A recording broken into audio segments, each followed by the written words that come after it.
Okay, so the U.S. government is pumping, hundreds of billions of dollars into this, which is essentially, our money, right? So isn't there is it worth it? How would you factor that in? Yeah, the U.S. had fallen dramatically behind on chips, and we used to be the leader by far 20, 30 years ago. And now we'd allowed it to decline. It had declined because we're not competitive, as I've said. And EV batteries, China dominates. A year or so ago, China was making 95% of the EV batteries in the world. They were really good at it. We hardly were doing it. Tesla was getting started. And so I think it had to be done for these two very important sectors. My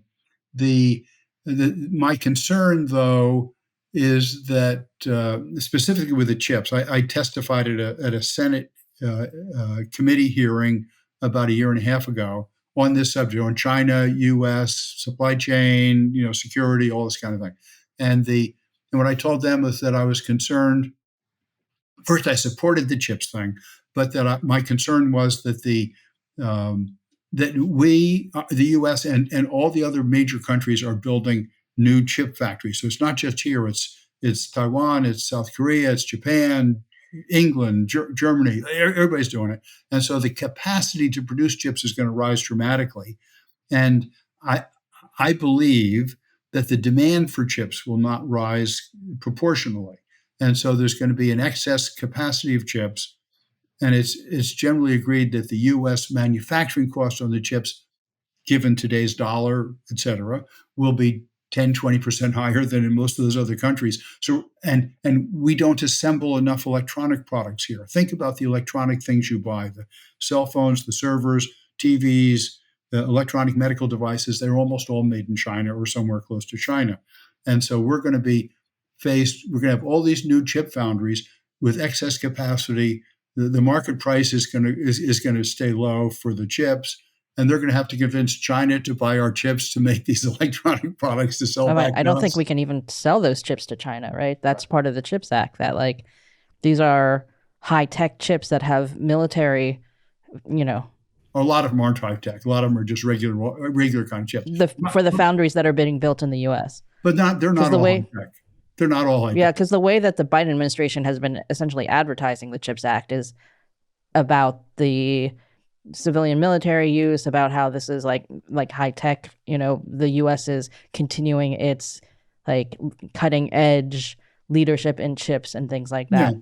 But there's not vaguely enough military demand to support all the capacity that they're going to produce. They're going to have. There's not vaguely enough, and therefore most of the chips that are going to come out of these foundries are going to have to go into consumer products and industrial products, and we don't produce a lot of those. Almost the chips eventually go into a printed circuit board, which goes into an electronic assembly of some kind, and the making of the circuit board and the electronic assembly is typically done in China, Taiwan, Vietnam, somewhere over there, and especially China. And so we advocated with the government that if you're going to spend these hundreds of billions on the chip foundries, that we should be making the U.S. overall price and cost competitive. We should be having a tide that raises all boats so that the assembly of the products that will use the chips also occurs here, because otherwise many of those chip factories are going to go bankrupt because they won't have enough business at a low price level. So we need to be making more stuff that uses chips, and I guess the secret would be making more smart products. Like smart sofas and smart refrigerators, smart cooking pots, smart. Anything really could be smart. Smart wall paintings. Actually, they do have those, except for screens. Possibly this idea. Oh yeah, this is definitely a dumb idea. But your point about actually the stuff that we do need. The medical equipment that you mentioned, like our medical equipment is made in China. That seems like a really big risk. If we can't get cars from China, not a big deal for a year. If we can't get medical equipment, people will die. No question. If you can't get pharmaceuticals from China, many of the pharmaceuticals and most of the precursors, the active ingredients that go into the pharmaceuticals, come out of China.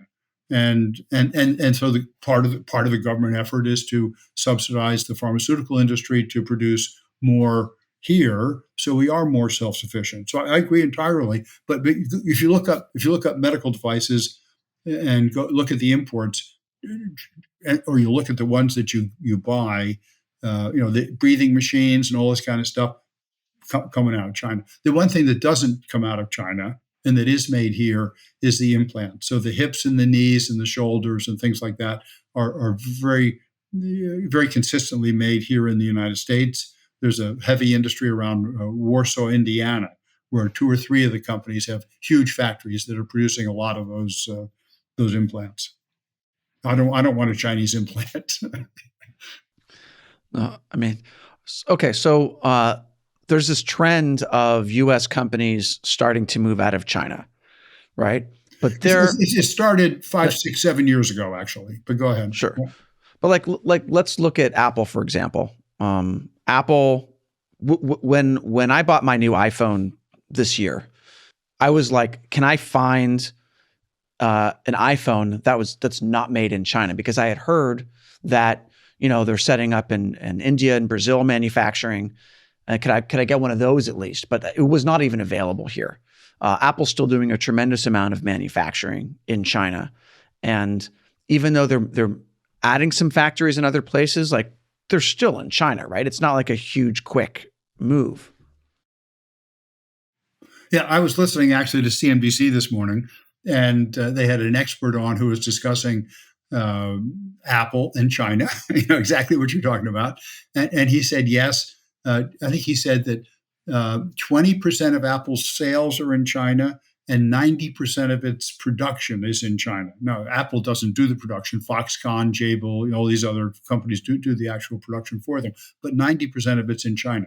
So they're moving as fast as they realistically can to shift that production especially to India. So they've had a major effort to get into India.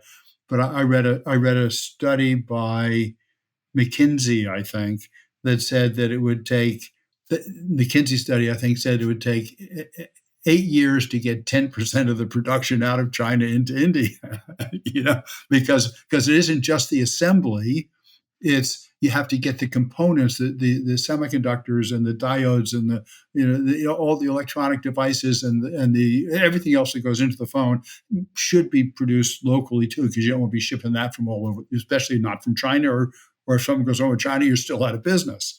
So I think they overstated the time, but unquestionably, it's a long time to get things done. But if we can agree that it's essential that we not be dependent upon China as soon as possible, then when's the best time to really get going? Now. If you say it's a big problem, let's not even try it. Well, then we'll have a big problem still 10 years from now. If you say it's a big problem, let's get going, well, then the problem will decrease over time.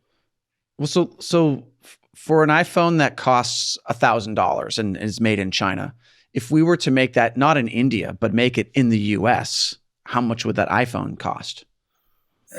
If they made, I've seen different studies on it, but if you look just at the assembly cost here, the final assembly of putting the thing together, and you assume the components are still coming in at roughly the same cost as what they would have been in China, then it's $1,100, $1,200. It's not much.